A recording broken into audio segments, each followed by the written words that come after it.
ഞാനിന്ന് സൂപ്പർ മാർക്കറ്റിൽ പോയപ്പോൾ കുറച്ച് കൂർക്ക മേടിച്ചേക്കാമെന്ന് വിചാരിച്ചേ.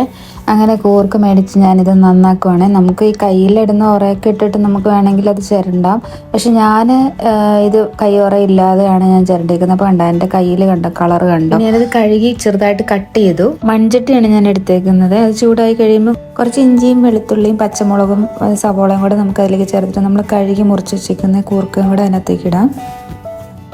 പിന്നെ അതിലേക്ക് നമുക്ക് കുറച്ച് മഞ്ഞൾപ്പൊടിയും പാകത്തിന് ഉപ്പും ഇട്ടിട്ട് നന്നായിട്ടൊന്ന് ഇളക്കി കൊടുക്കാവേ. മിക്കവാറും ആൾക്കാർ ഇത് കുക്കറിലാണ് വേവിക്കുന്നത്. ഞാനിതൊന്ന് ഇപ്രാവശ്യം ചട്ടിയിൽ തന്നെയാണ് ഉള്ളത്. പക്ഷെ പാകത്തിന് നമുക്ക് വെള്ളം ഒഴിച്ച് വേകാനുള്ള വെള്ളം ഒഴിച്ചിട്ട് നമുക്ക് മൂടി വെക്കാം. സമയം കൊണ്ട് നമുക്കൊരു ചട്ടി ചൂടാക്കിയിട്ട് ഒരു മുറി തേങ്ങ എടുത്ത് ചിരണ്ടി അതിലേക്ക് കുറച്ച് കുരുമുളകും 2-3 ഏലക്കയും ഗ്രാമ്പും ഇട്ടിട്ട് തേങ്ങ നന്നായിട്ടൊരു ബ്രൗൺ കളർ ആവുന്നത് വരെ നമുക്ക് ഇളക്കി കൊടുത്തുകൊണ്ടിരിക്കാവേ. പിന്നെ ചിരണ്ടിയ തേങ്ങ നമുക്ക് മേടിക്കാൻ കിട്ടും. ഇത് ഞാൻ തന്നെ ചിരണ്ടിയ തേങ്ങ ആയതുകൊണ്ടാണ് നിങ്ങൾക്ക് കാണാൻ പറ്റും. അതിനകത്ത് കുറച്ചൊരു വലിപ്പം കൂടുതൽ കാണുന്നുണ്ട്. അപ്പോൾ അത് ആ ബ്രൗൺ കളർ ആകാൻ വേണ്ടി കുറച്ച് സമയം എടുക്കുന്നുണ്ടെന്ന് തോന്നുന്നുണ്ട്. അങ്ങനെ ഇളക്കി ഏകദേശം ബ്രൗൺ കളറായിട്ട് വന്നിട്ടുണ്ട്.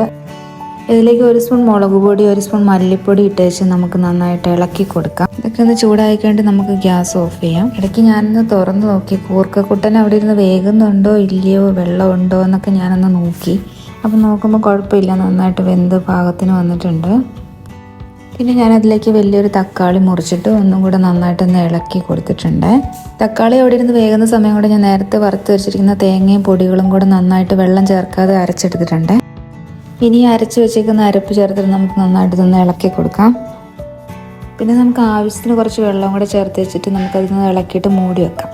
പിന്നെ അതൊന്ന് തിളച്ച് നല്ല അടിപൊളിയായിട്ട് വരുമ്പോഴത്തേക്കും നമുക്കതിലേക്ക് കുറച്ച് കടുക് പൊട്ടിച്ച് ഒഴിക്കാം. കടുക് പൊട്ടിച്ചിട്ട് പെട്ടെന്ന് തന്നെ നമുക്ക് മൂടി വെച്ചേക്കാം. അങ്ങനെയല്ലേ പണ്ട് മുതൽ കാരണവന്മാരൊക്കെ പറയുന്നത്. അപ്പോൾ അതേപോലെ നമുക്ക് നോക്കാം. അപ്പോൾ ലാസ്റ്റ് ഇത് ഇങ്ങനെ ഇരിക്കും.